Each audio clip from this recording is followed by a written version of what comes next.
Hi friends, அனைவருக்கும் வணக்கம். என்னடா இது என்ன செய்கிறாங்கன்னு பார்க்குறீங்களா? எங்கள் வீட்டில் நெல் அறுத்துட்டு வந்தாங்கன்னா அரிசியில் கல் இருக்கும்.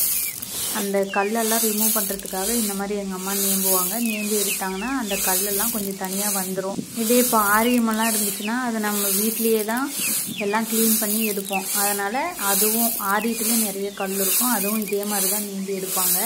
மேக்ஸிமம் இந்த தானிய பயிர் இதெல்லாம் இந்த மாதிரி நேம்பி தான் எல்லாமே க்ளீன் பண்ணுவாங்க. நீங்கள் பார்க்கும்போது உங்களுக்கே தெரியும் பாருங்கள், அந்த கல்லெல்லாம் அடியில் நிற்கிறது நல்லாவே தெரியும்.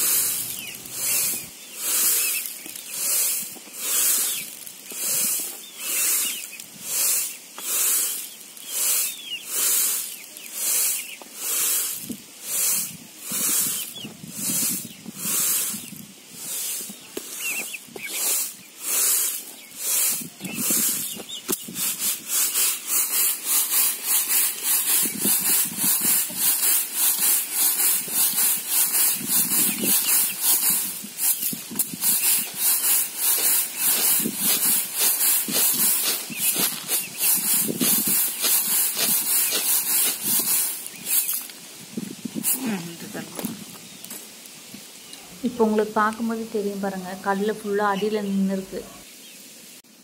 இப்போ பாருங்கள், அரிசி வந்து க்ளீனாக இருக்குது. இது வந்து ஃபஸ்ட்டு டைப்பு. இப்போ வந்து இன்னொரு டைப்பில் எடுப்பாங்க பாருங்கள். இந்த மாதிரி எடுத்ததுக்கப்புறம் நம்ம சாப்பாடு செய்யும்போது ஒரு டைம் அரிசியை அலசிட்டு போட்டால் மீதி இருக்க கல்லெல்லாம் தண்ணி அடியில் நின்றுடும்.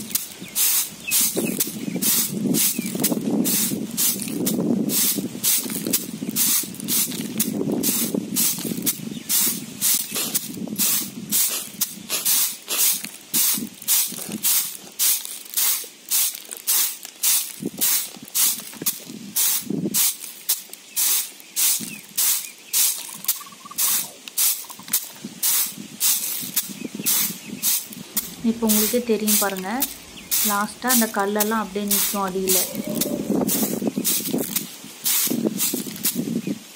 ஓகே ஃப்ரெண்ட்ஸ், இந்த வீடியோ பிடிச்சிருந்தா லைக் பண்ணுங்கள், ஷேர் பண்ணுங்கள், கமெண்ட் பண்ணுங்கள். தேங்க்யூ.